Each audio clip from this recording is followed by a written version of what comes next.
Aloha and welcome to the Hedonisia Community Kitchen, also known as Hakahau Mana Mana or Outdoor Food Preparation Zone in Hawaiian. As an outdoor kitchen, it is essential to keep the place clean, and it is a community kitchen, so it's very important. So some of the quick tips on how to keep the kitchen clean. First thing is things that don't belong in the kitchen, we should put elsewhere. Insect repellent, we'll put this into the first aid zone, which is over here. Second thing is fruits. We have a communal area called Eat Me, which is where we put communal fruits and vegetables that we harvest from the land or that people donate. It's a good idea to go through this section and pick out things because fruit deteriorates. These dried up, this is a green one. We take these and we put them into the compost bucket. Compost bucket is something that should be changed and emptied during the shift. It can be put into the compost zone.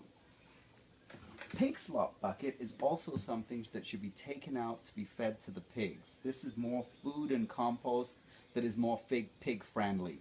Caffeine from the coffee machine tends to go in the compost. Other stuff that's not caffeine related that the pig would like would go in here. Dishes, normal, cleaning the dishes. This section is very important to get to, is the organizing the dishes so that it's much more efficient. Things like chopsticks, if they're old throwaway chopsticks, this is actually not recyclable, so we put it in the garbage. Now the garbage, we have a small container for the garbage, and that's deliberate because we want to encourage people to use the recycling and to use the compost. So really the garbage should only be for literally stuff that is garbage.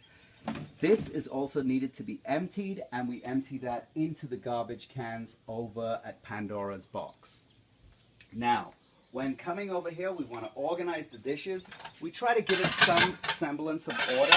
Plates in the same section, cups over here, bowls over here, pots and pans on the upper level, and anything with a hole that can hang, we have it hanging up there.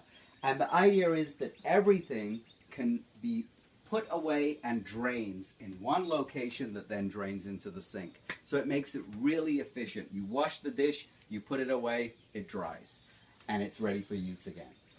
When you're cleaning up, it's always good to check and see. Many times it's always like that, people leave stuff around. And so in this case, someone did some cutting up of lemon and they did not put it away. So we have to put that in this case will be put in the compost, and we wash up the dishes.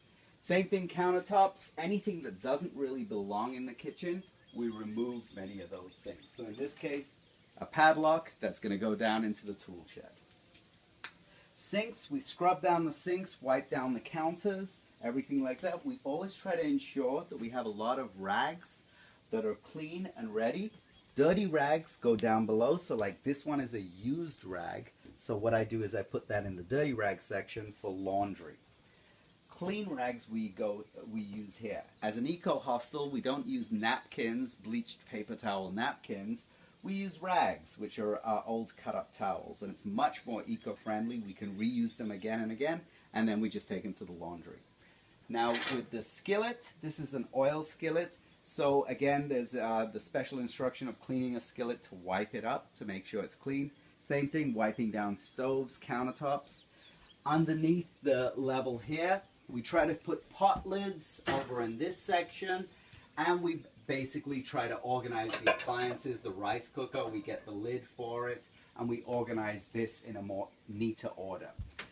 Storage containers, we put all storage containers down here, and again, this is one of those things, we always find things in the wrong container. So this, in this case, would go in the garbage because you can't really recycle a cork. Let me see if there's anything else.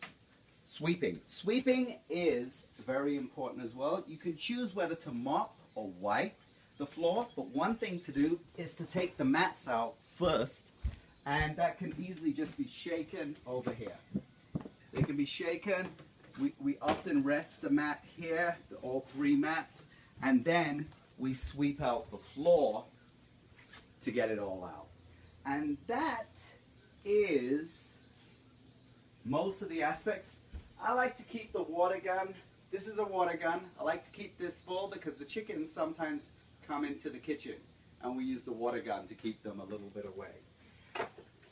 fun part of the job. I think that when you're cleaning up as well, it's a good idea to clean inside the toaster oven, to wipe out the interiors in there.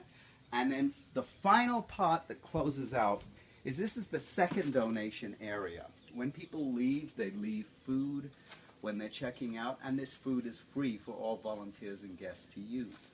One of the ways to keep it usable is to keep it in order. So for instance, rice in a plastic bag, we try to put those in jars, we try to put dry food, and we organize things so they're in jars and they look nice and neat.